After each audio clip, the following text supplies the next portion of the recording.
પ્રતીકભાઈ, તમે સેલ્સમાં છો તો અત્યારે જે બી તમે પ્રોજેક્ટ લાવી રહ્યા છો એની એરિયામાં એટલે કે પાલ એરિયામાં શું યુનિકનેસ છે અને એ પ્રોજેક્ટનું નામ શું છે? અમે અત્યારે જે પ્રોજેક્ટ અમે પાલ એરિયામાં ડિઝાઇન કર્યા એ દરેકની કંઈક ને કંઈક યુનિકનેસ છે અને એ યુનિકનેસ અમે લોકો પાસેથી જ સમજી છે.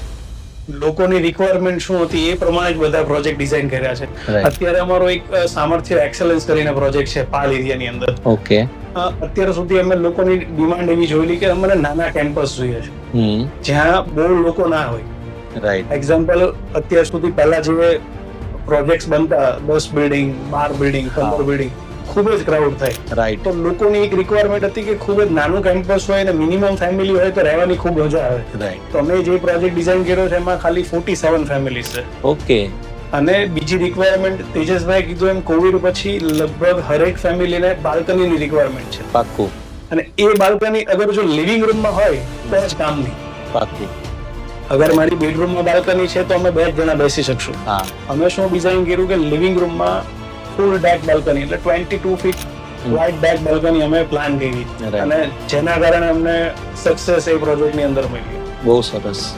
એટલે લોકોની નીડ સમજીએ છે ત્યારે 100% સક્સેસ મળે છે.